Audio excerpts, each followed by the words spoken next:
নবীদের জীবনী পড়বেন। ৮৬ বছর বয়সে হযরতে ইব্রাহিম নবীর সন্তান হয়েছে ৮৬ বছর পর। তারপরেও তিনি কোনো কবরে কোনো বাবার দরবারে গিয়েছেন?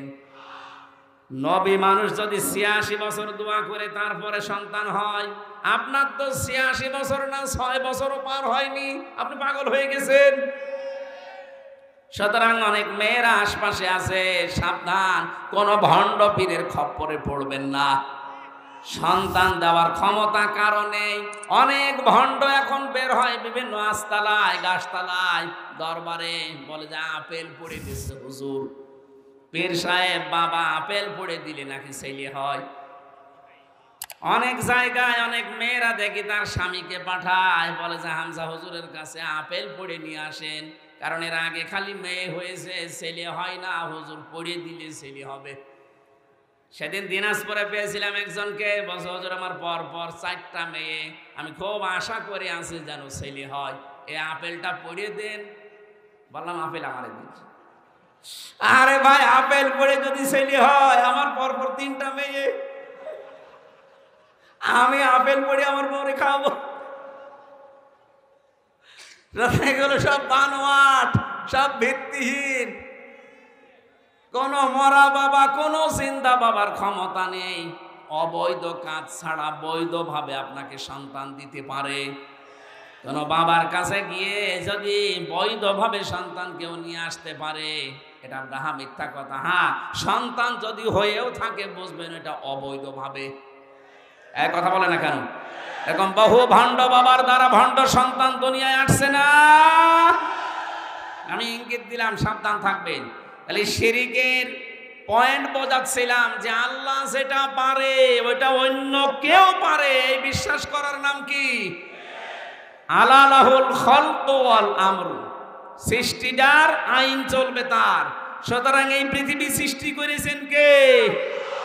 এই প্রমাণ তো পেয়ে গেলে সূরা আরাফের ৫৪ নম্বর আয়াতের মাঝের অংশে আছে, ইনিল হুকমু ইল্লা লিল্লাহ। সূরা ইউসুফ ৪০ নম্বর আয়াতের মাঝের অংশে আছে, বিধান চলবে কার?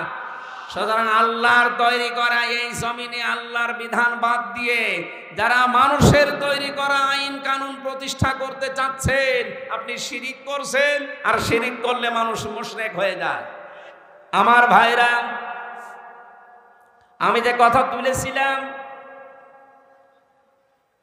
কোরআনে কারীম যারা শুনতে এসেছি এই ময়দানে, আমরা যারা বলতে এসেছি, দ্বিতীয় হারাজনের ব্যাখ্যা আমি ছিলাম এই কোরআনের কথা সঠিকভাবে তুলে ধরলে ওই মানুষগুলো মন খারাপ করবে, রাগ করবে, বাধা দেবে যাদের ব্যবসায় ভাটা পড়ার কথা। কারণ কোরআন নাজিল হওয়ার পর থেকে, এদিকে তাকান, এটা নাজিল হওয়ার পর থেকে আজকের এই দিন পর্যন্ত, এখান থেকে কিয়ামত পর্যন্ত এর শ্রোতা যারা, একে শোনে যারা, শ্রবণ করে যারা, 3 প্রকার শ্রোতার নাম আমরা কোরআনে পেয়েছি।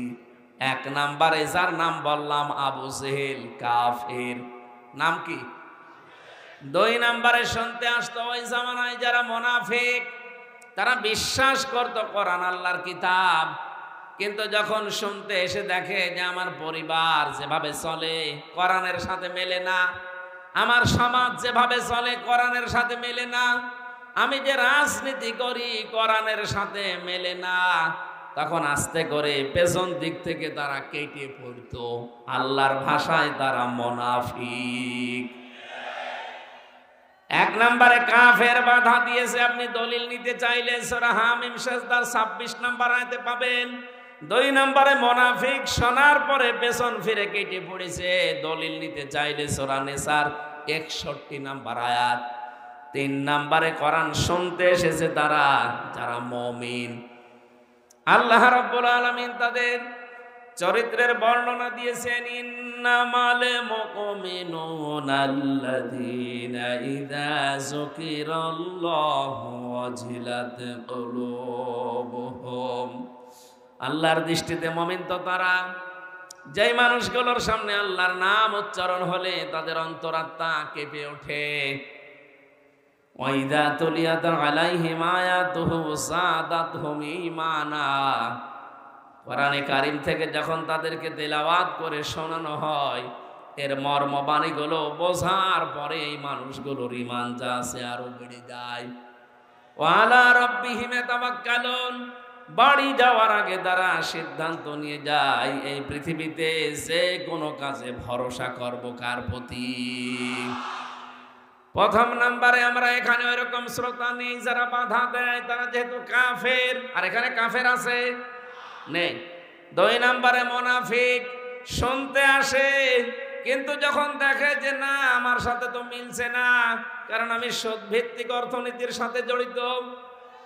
কথা বলে না কেন? ওরা বিশ্বাস করে কিন্তু যে কোরআন আল্লাহর কিতাব, হামজা বানিয়ে বলবে না, ওর বাবার কথাও বলবে না। যখন দেখে যে না এগুলো তো মিলছে না, তখন আস্তে করে পিছন দিক থেকে কেটে পড়ে। আমি খুলনায় জেলেতে 3 বছর ছিলাম। জেলে যাওয়ার আগে আমি একবার খুলনায় এক মাহফিলে সভাপতি আমার কানের কাছে এসে বলছে, হুজুর দিনকাল ভালো না, রাজনৈতিক কোনো কথা বলার দরকার নেই, আপনি এক কাজ করেন, পারিবারিক জীবনে যেহেতু কোনো ঝামেলা নেই, পারিবারিক জীবন নিয়ে কথা বলেন। স্বামী স্ত্রীর ভেতরে কেন গন্ডগোল হয় আর এটা কি করে মেটানো লাগবে আপনি ওইগুলো বলবেন। ঠিক আছে, সূরা নিসা 34 নম্বর আয়াতটা শুরু করলাম যে এই কারণে গন্ডগোল হয় আর এগুলোর কারণে এটা মেটানোর পদ্ধতি আছে এর পরের আয়াতগুলোতে। ও আল্লাহ, আমি জানি না যে ওনার ওই দিন সমস্যা হয়েছে, মোনাজাত করে বাড়িতে গেলাম, খাবার দেবে তো না, মুখ গোমরা করিয়াস। কি কথা বলছেন না কেন? বলছো হুজুর আমার বউর সাথে যে আমার গন্ডগোল, আপনাকে বলল কে? কে বলল না? আপনাকে ঠিক কেউ বলে দিয়েছে? আপনি যা যা বললেন আজকে সব আজকে আমার হয়েছে। বলেন তো আমার কেউ বলে দিয়েছিল? বলেছে একজন। কে? উনি 1500 বছর আগে জানিয়েছে যে এই কারণে গন্ডগোল হয়। এখন আপনি রাজনৈতিক জীবনে কোরআনে কারিমে যে নিয়ম নীতি আছে এটা আপনি মানেন না, বলতে গেলে তো আপনার সাথে মিলে যাবে। এখন আমি করব কি? আমি সব জীবন বাদ দিলাম, এখানে 9টা জীবনের কথা আছে। আমি একটা জীবন যেহেতু সামনে, এই জীবনটা আমাদের খুব দরকার, ওই জীবনের 5টা ইঙ্গিত দিয়ে আমরা তাফসীর মাহফিলে প্রবেশ করব। 1 নম্বরে, রাজনৈতিক জীবনের নাম শুনলে যেহেতু মানুষ উলট পালট ধারণা করে, রাজনীতি, রাজার নীতি। এ পৃথিবীর রাজাকে, তাহলে ওনার নীতি বাদ দিয়ে আপনি কার নীতি করতে চান? আলেমদেরকে আসলে বলেন যে হলো রাজনৈতিক কথা বলবেন না। আরে ভাই, পুরা কোরআনে 918 জায়গায় আমি রাজনীতির কথা পেয়েছি। আমার এই ছোট মাথায় যদি এত হয়, তো বড় বড় মাথা যাদের ওনারা তো আরো বেশি পাবে।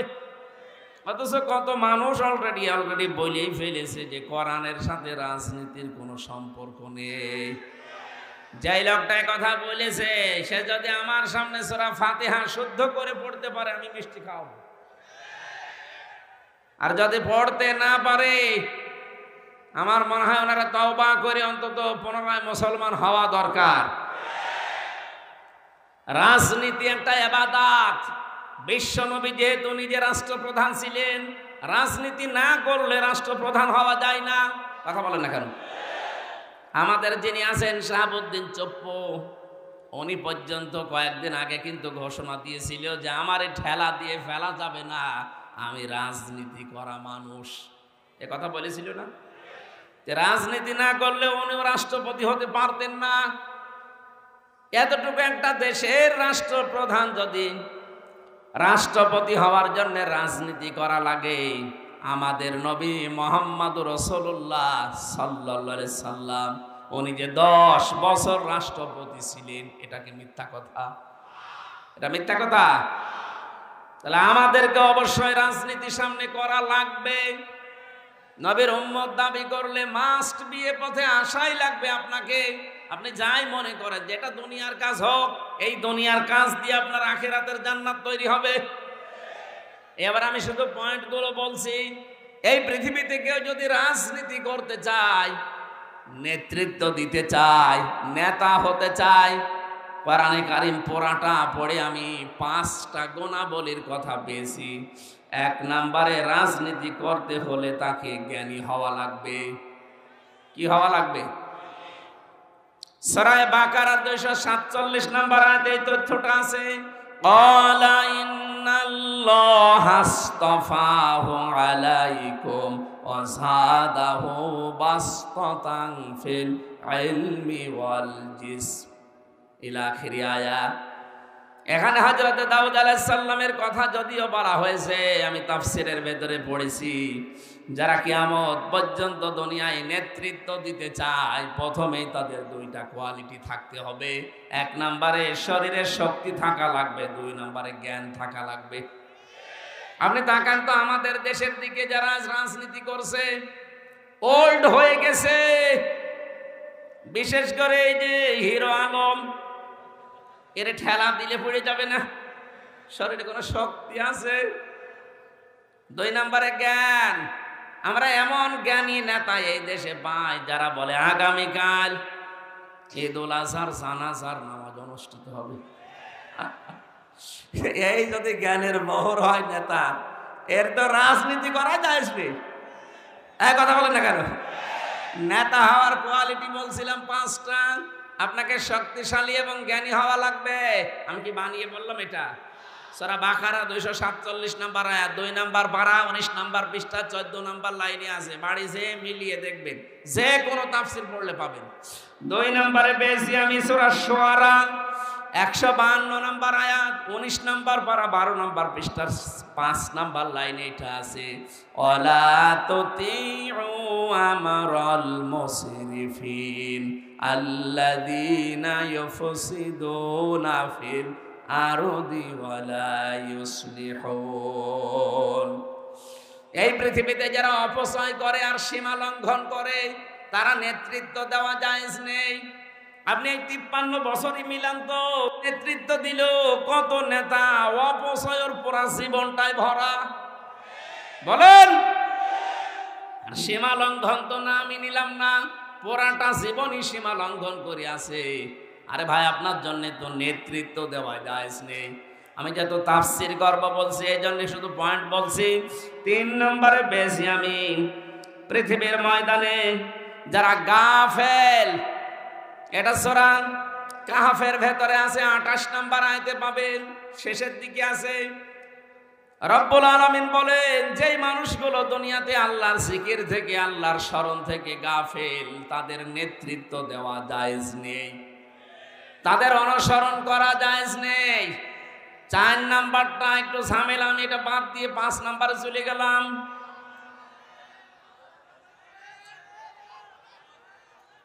ঠিক আছে, আপনি মেনে নিতে পারলে আমার বলতে অসুবিধা নেই।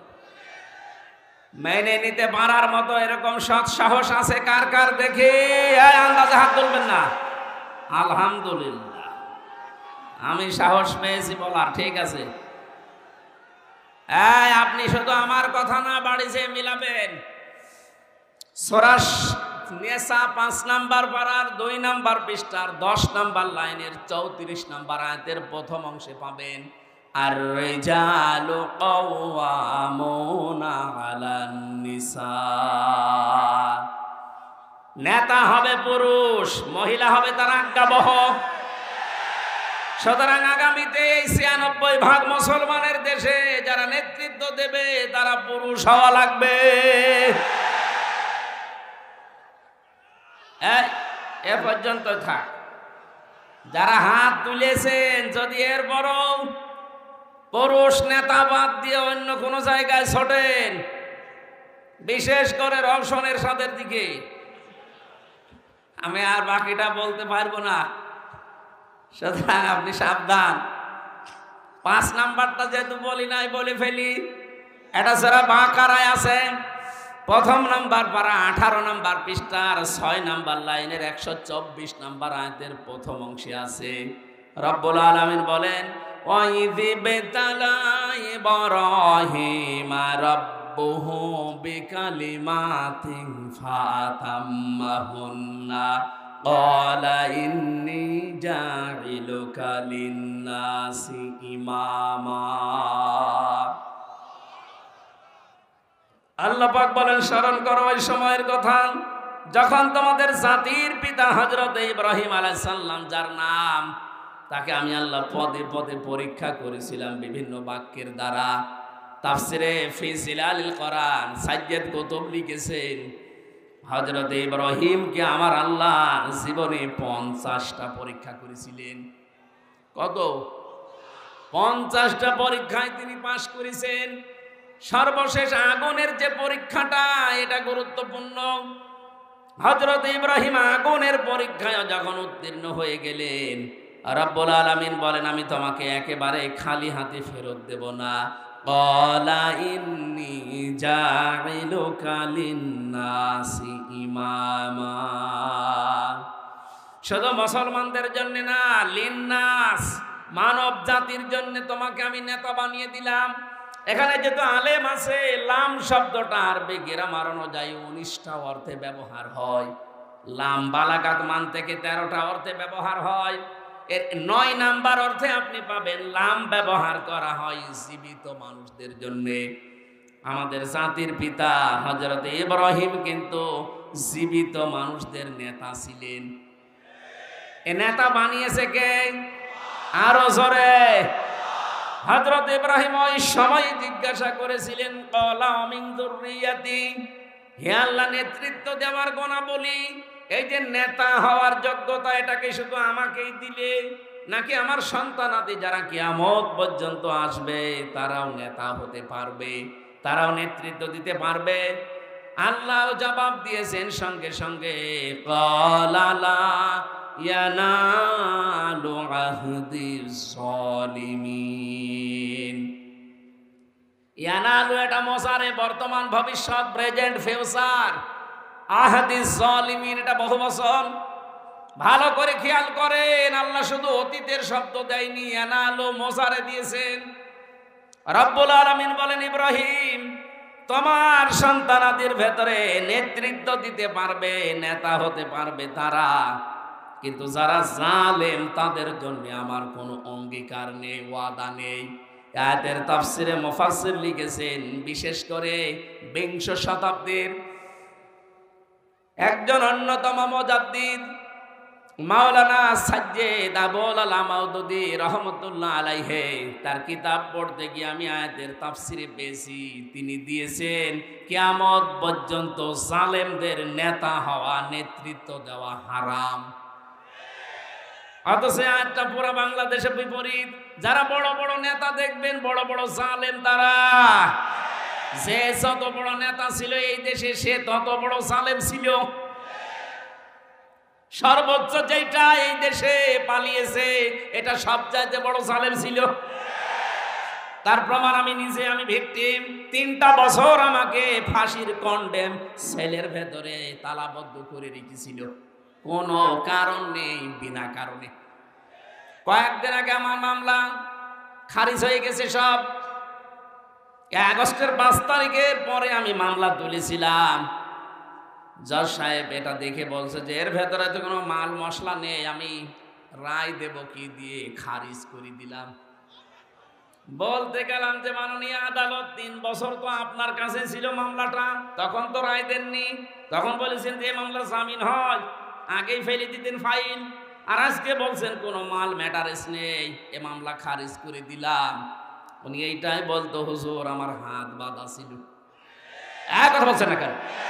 এখন আমার হাত খোলা আছে, আমি এখন ন্যায় বিচার করতে পারছি। আমরা এইটাই চাই। বাংলায় 1628টা চেয়ার আছে। কত? 1628টা চেয়ার আছে এই দেশে। এই চেয়ার না, মেন চেয়ার।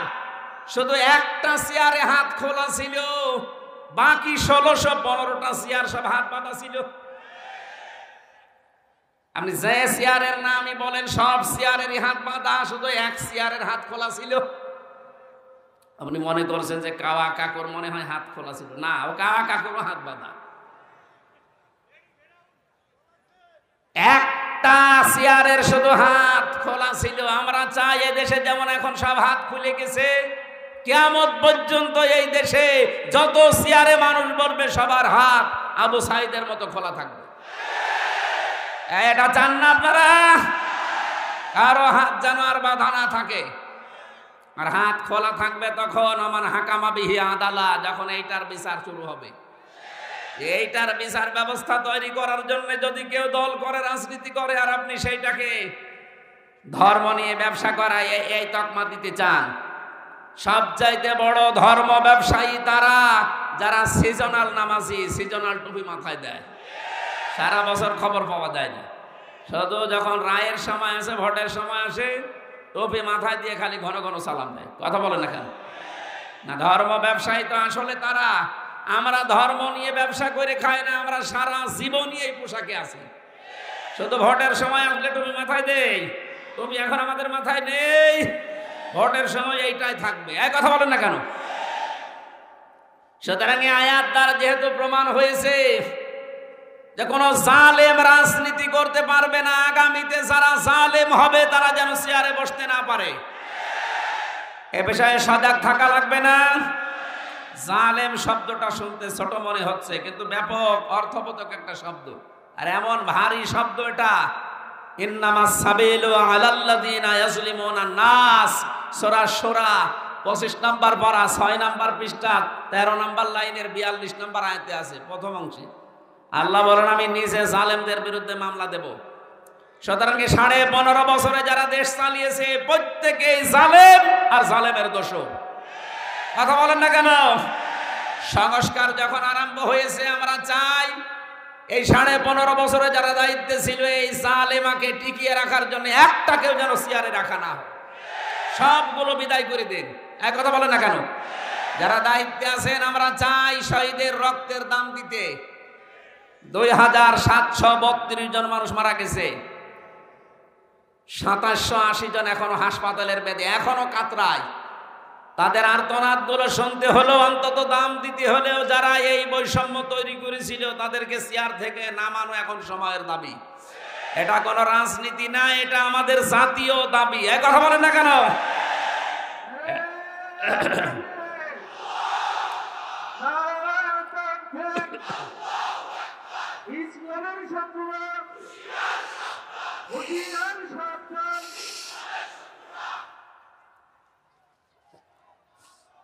আলহামদুলিল্লাহ ভাই, জালেম যারা রাজনীতি করতে না পারে, নেতা হতে না পারে, কয়টা কোয়ালিটি পেলাম নেতা হওয়ার? আরো জোরে। 1 নম্বরে জ্ঞানবান হওয়া লাগবে, শক্তিশালী হওয়া লাগবে। 2 নম্বরে ফ্যাসাদ সৃষ্টিকারী, যারা সীমা লঙ্ঘনকারী, এরা নেতা হতে পারবে না। 3 নম্বরে এই পৃথিবীতে যে মানুষগুলো গাফেল আল্লাহ সম্পর্কে, আখিরাত সম্পর্কে, তারা নেতা হতে পারবে না মুসলমানের। 4 নম্বরে কোন মহিলা নেতৃত্ব দিতে পারবে না, তার মানে দায়িত্বে থাকতে পারবে না। 5 নম্বরে কোন জালেমের জন্য রাজনীতি করা জায়েজ নেই। রাজনীতি যদি না করে নেতা হতে পারবে? সুতরাং এই 5টা গুণ যাদের ভেতরে পাবেন তাদের থেকে দূরে থাকবেন। এর বাইরে যাদের পাবেন, নাক কান বন্ধ করে আপনি পেছনে থাকবেন, আপনার আখিরাত তৈরি হবে ইনশাআল্লাহ। আমরা তেলাওয়াত করেছিলাম কোরআনের 1 খণ্ড একটা আয়াত, 4 ভাগের 1 ভাগ পড়েছি আমি। সূরা তাওবার 111 নম্বর আয়াতে খুব গুরুত্বপূর্ণ কিছু তথ্য আছে এর ভেতরে। জন্মের পর থেকে আমরা কোরআনের আয়াত শুনেছি, কিন্তু নতুন কিছু এখান থেকে বের করব ইনশাআল্লাহ। রব্বুল আলামিন বলেন, ইন্নাল্লাহ হাশতারা, অবশ্যই আমি আল্লাহ কিনে নিয়েছি, ক্রয় করে নিয়েছি, মিনাল মুমিনিনা, মুমিনদের কাছ থেকে, আনফুসাহুম, তাদের জীবন, ওয়া আমওয়ালাহুম, তাদের সম্পদ, বিআন্না লাহুমুল জান্নাহ, বিনিময়ে যেটা দিয়ে দিয়েছি তার নাম জান্নাত। এটা বাংলা অর্থ ছিল, এবার আসেন তো বাস্তবে নিয়ে যাই। এই পৃথিবীতে 2টা কাতার আছে আল্লাহর কাছে সবচাইতে বেশি প্রিয় কাতার। একটা হচ্ছে ইন্নাল্লাহা ইউহিব্বুল্লাযীনা ইউকাতিলুনা ফি সাবিলিহি সাফফান কান্নাহুম বুনিয়ানুম মারসুস। সূরা সফের 4 নম্বর আয়াতে আল্লাহ জানিয়েছেন, অবশ্যই আমি আল্লাহ সবচাইতে বেশি পছন্দ করি, ভালোবাসি ওই কাতারকে, যেই কাতার সীসা গলা প্রাচীরের মতো ঐক্যবদ্ধ হয়ে আল্লাহর দিন কায়েমের চেষ্টা করে। এই কাতার যদি বাংলাদেশে থাকে, আপনি অবশ্যই সেই কাতারে শামিল হবেন, আল্লাহর প্রিয় পাত্র হওয়া যাবে। 2 নম্বরে নামাজের যে কাতার, এই কাতারের দিকে আল্লাহ কুদরতের নজর দিয়ে তাকিয়ে থাকে। বলেন সুবহানাল্লাহ। এখানে আমরা যেহেতু ক্রয় বিক্রয়ের একটা নাম শুনলাম, আল্লাহ রাব্বুল আলামিন নিজে এখানে ক্রেতা আর বিক্রেতা হচ্ছে দুনিয়ার যারা মুমিন তারা। আল্লাহ কিন্তু সবার সম্পদ সবার জীবন কিনতে চান না। আল্লাহ বলেন ইন্নাল্লাহ হাশতারা মিনাল মুমিনিনা, আমি মুমিনদের কাছ থেকে কিনতে চাই। তিনি যদি বলতেন ইন্নাল্লাহ হাশতারা মিনাল মুনাফিকিনা মিনাল মুশরিকিনা মিনাল কাফিরিনা, যে কাফেরদের কাছে মুশরিকদের কাছে মুনাফিকদের কাছে কিনতে চাই, তাহলে আমরা যে সে আমাদের জীবন আর সম্পদ আল্লাহকে দিয়ে দিলে উনি নিয়ে নিত। আল্লাহ বলেন না, আমি কিনতে চাই শুধুমাত্র মুমিনের কাছে। কার কাছে? আরো জোরে বলেন। এবার আমার প্রশ্ন, আমরা মুমিন হয়েছি কিনা? মুমিন যদি এখনো হতে না পারি, সত্যিই কিন্তু আমাদের সম্পদ আমাদের জীবন আল্লাহ কিনবে না। আজ বাংলাদেশের সাথে আমি আয়াতটা মিলিয়ে দেখেছি, বহু মুসলমান দাবি করে অথচ এখনো মুমিন হতে পারে নাই। এই লোকটা মসজিদের টাইলস লাগিয়ে দেয়, মাদ্রাসায় ফ্যান কিনে দেয়, পুরাটায় পানিতে ফেলা হবে। আর আপনি মুমিন না হলে আপনার সম্পদ আল্লাহ কিনবে না। এখন যদি আমি বাজারে যাই, কোনো পচা মাছ আমি হামসা যেমন কিনতে রাজি না, দরকার হয় মাছ কিনবো না, তারপরও পচা মাছ কিনতে আমি রাজি আছি। কথা বলেন না কেন? আমার চাইতে আল্লাহর মেধা যোগ্যতা দক্ষতা কত বেশি আপনি চিন্তা করেন। উনি যদি পৃথিবীর কিছু কিনতে চান, পচা জীবন পচা সম্পদ কিনবে। আরো জোরে বলেন। মানুষের জীবন কখন পচে যায়, কখন নষ্ট হয়ে যায়, কোরআনে কারীম জানিয়েছে যে জীবনে শিরিক প্রবেশ করেছে ওই জীবন পচে নষ্ট হয়ে গেছে। এজন্য আমাদের ঈমান যদি শিরিক মুক্ত হয় তাহলে এটা পবিত্র, শিরিক যুক্ত হলে এটা অপবিত্র। আপনি যতই সুন্দর ঈমানের দাবি করেন। ও ঢাকাবাসী, এবার আসেন তো শিরিক শব্দটার সাথে পরিচিত হই। আল্লাহ যেটা পারে ওইটা অন্য কেউ পারে, এই বিশ্বাস করার নাম শিরিক। বলেন বলেন। ছেলে মেয়ে দিতে পারে কে? ইয়াখলুকু মা ইয়াশা ইয়াহাবু লিমান ইয়াশাউ ইনাসা ইলা আখিরি আয়া। এর প্রমাণ হচ্ছে ছেলে মেয়ে দেওয়ার দায়িত্ব কার? কোন বাবা পারে, কোন দরবার পারে। সুতরাং এখানে যাবেন না। নবীদের জীবনী পড়বেন। ৮৬ বছর বয়সে হযরতে ইব্রাহিম নবীর সন্তান হয়েছে ৮৬ বছর পর। তারপরেও তিনি কোনো কবরে কোনো বাবার দরবারে গিয়েছেন? নবী মানুষ যদি ৮৬ বছর দোয়া করে তারপরে সন্তান হয়, আপনার তো ৮৬ বছর না ৬ বছরও পার হয়নি, আপনি পাগল হয়ে গেছেন। সুতরাং অনেক মেয়েরা আশপাশে আছে, সাবধান, কোন ভণ্ড পীরের খপ্পরে পড়বেন না। সন্তান দেওয়ার ক্ষমতা কারণে অনেক ভণ্ড এখন বের হয় বিভিন্ন আস্তালায় গাছতলায় দরবারে, বলে যে আপেল পড়ে দিচ্ছে হুজুর। পীর সাহেব বাবা আপেল পড়ে দিলে নাকি ছেলে হয়। অনেক জায়গায় অনেক মেয়েরা দেখি তার স্বামীকে পাঠায়, বলে যে হামজা হুজুরের কাছে আপেল পড়ে নিয়ে আসেন, কারণ এর আগে খালি মেয়ে হয়েছে, ছেলে হয় না, হুজুর পড়ে দিলে ছেলে হবে।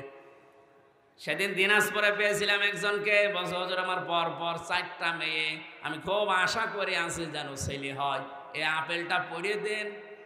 বললাম আপেল আমারে দিন। আরে ভাই, আপেল পড়ে যদি ছেলে হয়, আমার পর পর 3টা মেয়ে,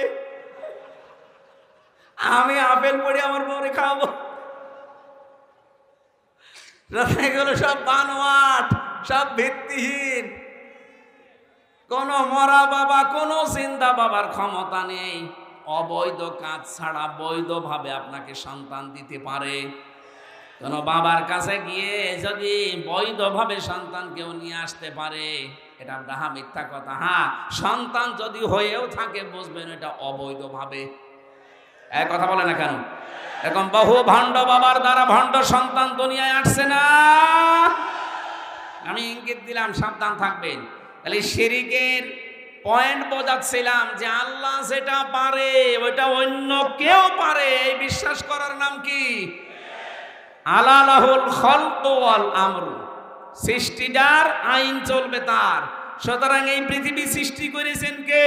আল্লাহ। এই পৃথিবীর আইন চলবে তার। সুতরাং এই পৃথিবী সৃষ্টি যার, আইন চলবে তার। সুতরাং এই পৃথিবী সৃষ্টি করেছেন কে? আল্লাহ। এই পৃথিবী সৃষ্টি করেছেন কে? এই প্রমাণ তো পেয়ে গেলে সূরা আরাফের 54 নম্বর আয়াতের মাঝের অংশে আছে, ইনিল হুকমু ইল্লা লিল্লাহ। সূরা ইউসুফ 40 নম্বর আয়াতের মাঝের অংশে আছে, বিধান চলবে কার? সুতরাং আল্লাহর তৈরি করা এই জমিনে আল্লাহর বিধান বাদ দিয়ে যারা মানুষের তৈরি করা আইন কানুন প্রতিষ্ঠা করতে চাচ্ছেন, আপনি শিরিক করছেন। আর শিরিক করলে মানুষ মুশরিক হয়ে যায়। মুশরিক হলে বিনা হিসাবে বিনা বিচারে জাহান্নামী। এত দলিল দিয়েও যদি কেউ ফিরিয়ে না আসে, আমার মনে হয় ওর কপালে আর হেদায়েত নেই। বলেন তো এই দেশে এখন মুশরিক আছে কিনা? তাহলে আল্লাহ যেটা পারে ওইটা অন্য কেউ পারে। ইয়াকুলুনা হাল্লানা মিনাল আমরি মিন শাইইন কুল ইন্নাল আমরা কুল্লাহু লিল্লাহ। সূরা আলে ইমরান 154 নম্বর আয়াতের মাঝের অংশে আছে, 4 নম্বর পারা 9 নম্বর পৃষ্ঠার 3 নম্বর লাইনে আছে।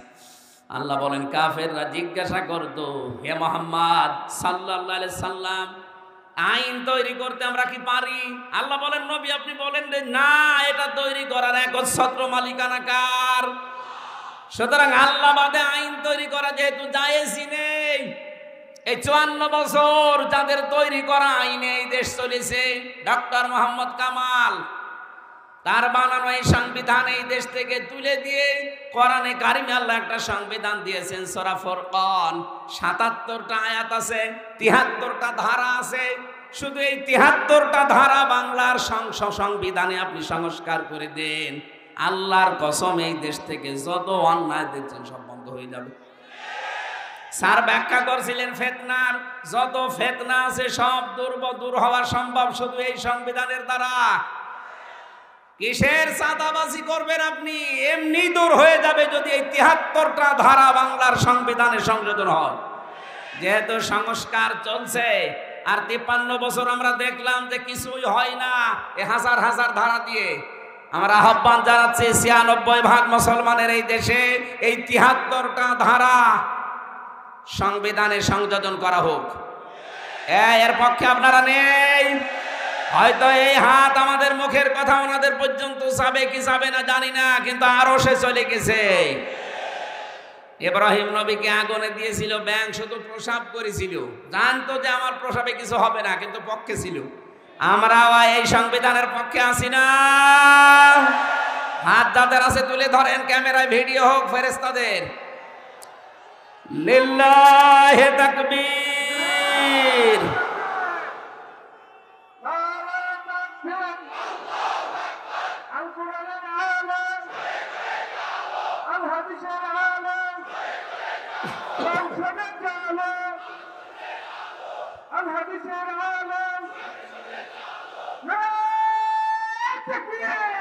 আলহামদুলিল্লাহ। আন আবি হুরায়রা রাদিয়াল্লাহু তাআলা আনহু قال قال النبي صلى الله عليه وسلم من مات ولم يغزو ولم يحدث به نفسه مات على شعبة من النفاق।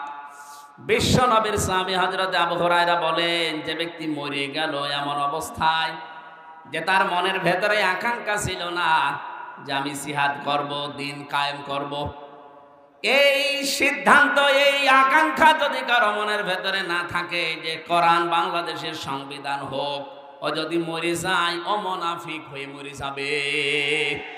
সুতরাং আমরা মুনাফিকি থেকে বাঁচতে চাই না। আরো জোরে বলেন। তাহলে আমার পয়েন্টে এসেছে, আল্লাহ পাক ছাড়া আইন যেহেতু কেউ বানাতে পারে না, সুতরাং আল্লাহর আইন বাদ দিয়ে মানুষের তৈরি করা আইন এই দেশে আমরা কায়েম হতে দেব? বলেন দেব? চেষ্টা করে যাব আমরা মরণ পর্যন্ত। কায়েম হলে কোরআনের আয়াত ভালো, না হলেও আমাদের কোনো লস নেই। আমাদের জীবনের শেষ দিন বেতন আছে জান্নাত। কথা বলেন না কেন? সুতরাং জীবনের শেষ দিন পর্যন্ত একটা কাজ করে যাওয়া লাগবে। 500 ফরজ আছে কোরআনের ভেতরে, এটা 1 নাম্বার ফরজ। আনাকিমুদ্দিন ওয়ালা তাতাফাররাকু ফি, দিন কায়েম করো, এ বিষয়ে কোনো ফতোয়াবাজি করবা না, কোনো মতপার্থক্য এখানে চলবে না। সুতরাং যে চাইলে কাজ করছেন, তাবলীগ করেন, পীরগিরি করেন, জিহাদ করেন, যাই করেন করেন, দায়িত্বে আপনার জীবনে এইটা নেওয়া লাগবে যে আমি এই দেশে আল্লাহর কোরআনের রাজ কায়েম দেখতে চাই। এখানে কোনো ফতোয়াবাজি চলবে না ইনশাআল্লাহ। আল কোরআনে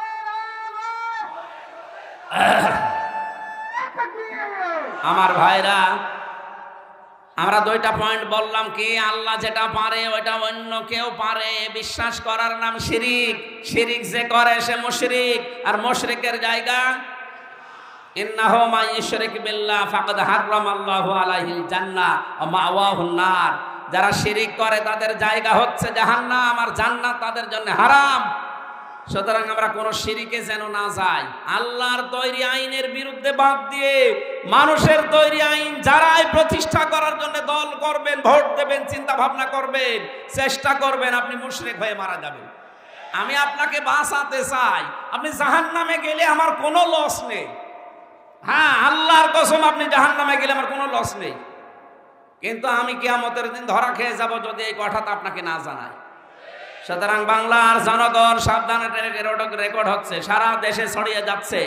সবাইকে আমি আহ্বান জানাচ্ছি, আল্লাহর তৈরি করা আইন বাদ দিয়ে মানুষের তৈরি করা আইনের পেছনে থেকে তার জন্য শ্রম দিলে, সময় দিলে, দল করলে, ভোট করলে, রাজনীতি করলে আপনি জাহান্নামে যাচ্ছেন, আমি দেখতে পাচ্ছি। এরপরে বাকিটা আপনার বিবেকের উপরে। আর বিবেক অনুযায়ী যদি কাজ না করেন, আপনার উপরে ভুল চাপিয়ে দেবেন কে? দলিল কোথায় আছে? সূরা ইউনূস 11 নম্বর পারা 19 নম্বর পৃষ্ঠা 4 নম্বর লাইনের 100 নম্বর আয়াতের শেষের দিকে আছে। এত দলিল দিয়েও যদি কারো মন খারাপ হয়, আমার মনে হয় ওটা একটা টাটকা আবু জেহেল।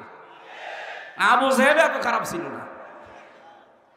2 নম্বরে আমওয়ালাহুম, আল্লাহ মাল কিনতে চান। মাল মানে আবুল মাল না, যেটা এই যে গতবার গেল কামাল, এই মাল না। মালের ব্যাখ্যা পেয়েছি আমি 4টা। আমার আজকের অনুষ্ঠান গাজীপুরে, ওইটা আসল মাহফিল ছিল। এইটা আপনারা দায়িত্বশীল যারা আছে এদেরকে ধরে জোর করে নিয়েছেন। এমনি জালেমরা 3টা বছরে আমার ফাঁসির কন্ডেম ছেলে খাবার দেয়নি, খেয়ে না খেয়ে আমার শরীরটা শেষ করে দিয়েছে। 14 রকমের অসুখ আমার শরীরে। এরপরে রাত জাগা নিষেধ। ডাক্তাররা বারবার বলছে রাত 10টার ভেতরে ঘুমিয়ে পড়বেন, কিন্তু এখনই 9টা 10 বেজে গেছে। আমার মনে হয় এখন আর চালানো ঠিক হবে না। এই আয়াতে এখনো লক্ষ লক্ষ কথা আছে। আগামীতে আবার কোনো জায়গায় আসলে আবার বলিয়েন, ওই মাহফিলে এখনো লক্ষাধিক মানুষ বসে আছে ভাই, ওখানে 9টায় ওঠার কথা, অলরেডি 9টা 10 বাজে। আমি আর চালাতে পারছি না। বারবার এই যে পেছন থেকে আওয়াজ আসছে, দেখতে পাচ্ছেন না? আগামীতে আসলে আবার কথা বলবো ইনশাল্লাহ। আমি একটু মোনাজাত করে দিলাম। আল্লাহুম্মা আমিন। লা হাওলা ওয়ালা কুওয়াতা ইল্লা বিল্লাহিল আলিয়্যিল আযীম। আল্লাহ তাআলা যেভাবে আরম্ভ করেছিলাম, ঘন্টার পরে ঘন্টা বললেও তোমার বান্দা বান্দিরা চলে যেত না। অল্প সময় যে কথাগুলো বুঝিয়েছি আমল করার তৌফিক দাও। ইসলামী সমাজ কল্যাণ ট্রাস্ট কিয়ামত পর্যন্ত তুমি কায়েম করে নাও। কয়েকদিন আগে আমি পাবনা দারুল আমান ট্রাস্টের ময়দানে গিয়েছিলাম। মরহুম শহীদ আল্লামা আব্দুস সুবহান রহমতুল্লাহ আলাইহির কবরের কাছে। রব্বুল আলামিন ওই ট্রাস্টের সাথে এই ট্রাস্টকেও তুমি কবুল করে নাও। যত মানুষ আমরা এসেছি আমাদেরকে মেহেরবানি করে কোরআনের উপরে প্র্যাকটিক্যাল লাইফ সেট করে দাও।